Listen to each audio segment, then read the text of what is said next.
बच्चों अब हम पढ़ेंगे स्टीफेंस लॉ के बारे में। ठीक है, स्टीफेंस लॉ क्या होता है ये समझेंगे, उसके बाद न्यूटन्स लॉ ऑफ कूलिंग क्या होता है ये समझेंगे। तो देखिए स्टीफेंस लॉ क्या होता है। स्टीफेंस लॉ, ये लॉ हमें बताता है कि कोई भी जो हॉट बॉडी है वो रेडिएशन जो इमिट करेगा उसका रेट क्या होगा। तो अगर मान लीजिए कोई हॉट बॉडी है, इस तरह का एक ब्लॉक है जिसका टेम्परेचर जो है वो T, ठीक है, absolute temperature. Temperature should be in kelvin, temperature होना चाहिए किसमें, केल्विन में। लेकिन अभी केल्विन में टेम्परेचर है तो रेट ऑफ रेडिएशन जो होगा वो क्या होगा। तो इसने कहा स्टीफेंस ने, वैसे तो इस लॉ को स्टीफेंस एंड बोल्ट्जमैन दोनों ने दिया था, लेकिन हम लॉ को पढ़ लेते हैं स्टीफेंस के नाम से, बट कांस्टेंट जो लिखते हैं वो लिखते हैं क्या, स्टीफेंस बोल्ट्जमैन कांस्टेंट, या कहीं कहीं स्टीफेंस बोल्ट्जमैन लॉ भी लिखा रहता है। तो इन्होंने कहा कि रेट ऑफ हीट रेडिएटेड या emitted from a body is directly proportional to fourth power of temperature. लेकिन इसके साथ उन्होंने कहा कि ये एरिया के भी डायरेक्टली प्रोपोर्शनल होता है। तो इन दोनों को हमने कंबाइन कर दिया तो ये क्या लिख दिया हमने, ए टी के पावर 4। लेकिन ये जो बताया उन्होंने, जो दिया वो ब्लैक बॉडी के लिए दिया, और उसमें कहा रेट ऑफ, ये क्या है, दिस इज व्हाट, एक काम करते पहले एक बार इसको मैनिपुलेट करते हैं फिर देखिए। इसके बाद उन्होंने लिखा सिग्मा ए टी के पावर कितना 4। समझ में आ रही बात है इतनी। और इसको नाम दिया रेट ऑफ इमिशन या रेडिएशन, रेट ऑफ रेडिएशन या रेट ऑफ इमिशन, और इसी को बोलते हैं rate of radiation.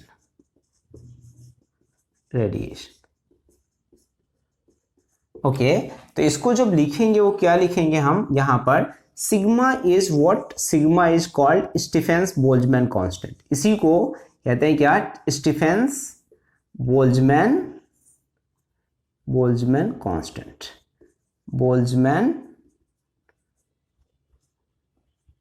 Constant, Stefan's Boltzmann लिख लो, ओह ये मैंस कांस्टेंट।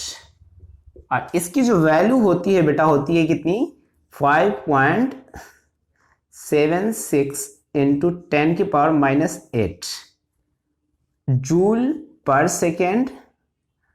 और ये तो जूल पर सेकेंड इसकी वजह से, और ये जो है पर मीटर स्क्वायर केल्विन की पावर 4। ओके, और जूल पर सेकेंड को क्या लिखते हैं, अब थोड़ा सा ना इसके कांस्टेंट को ऐसे याद कर लो, 567 की पावर 8, तो 5678 इसी की बात है। और जूल पर सेकेंड को क्या लिखते हैं बेटा, watt per metre square per kelvin. This is done. तो सिग्मा इक्वल टू 5.76 इंटू 10 की power -8 watt per metre square per kelvin, power 4। अब देखो ये कहलाता है रेट ऑफ इमिशन। अब इसी को मेरे प्यारे बच्चे रेट ऑफ इमिशन को क्या लिखते हैं, यहां पर थोड़ा सा देख ले, इसको थोड़ा आगे बढ़ाते हैं। अगर मान लो सपोज करो, एक बार इसको कर लेते हैं फिर देखते हैं आगे करते हैं कैसे क्या।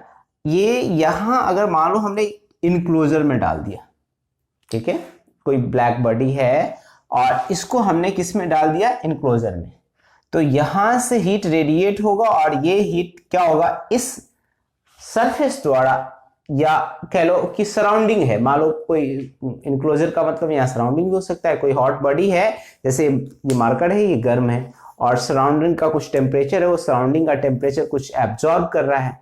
तो अगर हमें ये पता करना हो कि रेट ऑफ हीट लॉस कितना होगा, तो ये सिंपल हम कैसे बता सकते हैं, heat loss equal to rate of radiation या heat emitted minus rate of heat absorb. क्या लिख सकते हैं कि नहीं, जैसे मतलब कहने का ये, पहले एक बार समझ लेते हैं कि ये जो U लिखा हुआ है ये लिखा किसके लिए हुआ है, ये लिखा हुआ है आपको किसी for any black body, for any black body. ये जो लिखा हुआ है बेटा किसके लिए लिखा हुआ है, ब्लैक बॉडी के लिए। U equal to E sigma A T के पावर 4, ये ब्लैक बॉडी के लिए लिखा हुआ है, डन। और इसी चीज को लिखे ना D Q upon D T, तो ई जो इमिसिविटी है फॉर एनी बॉडी, तो फॉर एनी ब्लैक बॉडी तो यही होगा, और फॉर एनी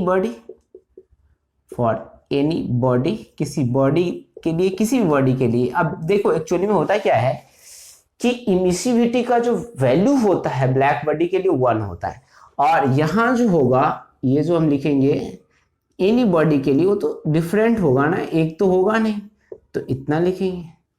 अब हमें निकालना है रेट ऑफ हीट लॉस, तो कैसे निकालेंगे रेट ऑफ हीट लॉस, कैसे निकालेंगे rate of heat loss equal to होगा heat emission, rate of heat emission minus rate of heat absorption. तो रेट ऑफ हीट इमिशन जो होगा, रेट ऑफ हीट लॉस को अगर लिखे, रेट ऑफ हीट इमिशन जो होगा वो कितना होगा, तो वो होगा ई सिग्मा ए टी के पावर 4 माइनस एब्जॉर्ब कौन करेगा, सराउंडिंग। तो ये इसका रेट लिखिएगा तो कितना लिखे, ई सिग्मा ए टी नॉट के पावर 4, क्या इतना लिख सकते हैं रेट ऑफ हीट लॉस को। अब इसको थोड़ा सा आगे हमें बढ़ाना है, तो ये ई सिग्मा ए टी के पावर कितना लिखेंगे 4 माइनस टी नॉट के पावर 4, और रेट ऑफ हीट लॉस को यहां से लिखेंगे D Q upon D T E sigma A T के पावर 4 माइनस टी नॉट के पावर 4, और ये डी क्यू की जो वैल्यू है ना हीट लॉस की, सो हीट लॉस जो होगा हम लिख सकते हैं इस लॉस को डी क्यू, और ये M S minus D T, ठीक है।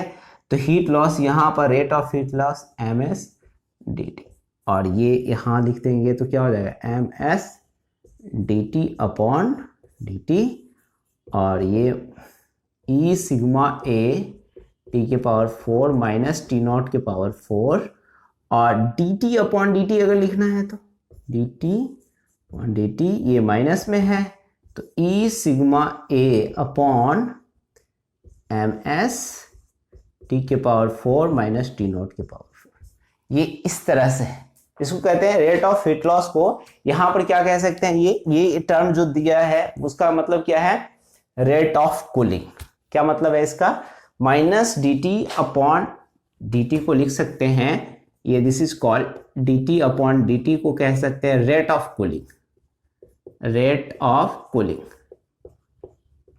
इक्वल टू यहां पर लिख सकते हैं E sigma A upon M S T के पावर 4 माइनस टी नॉट के पावर 4, यही है, this is called rate of cooling.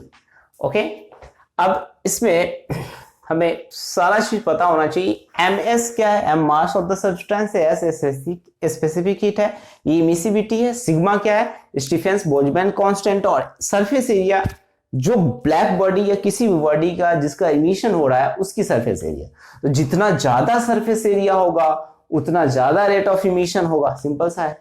Okay done, this is Stefan's law. Stefan's law क्या कहता है, rate of emission is directly proportional to temperature के power 4 और surface area, और इसी को कंबाइन करके हमने लिख दिया है ना, डन। ओके, अब हम स्टीफेंस लॉ समझ चुके हैं, तो अब हम क्या करेंगे, क्या कौन सा न्यूटन्स लॉ ऑफ कूलिंग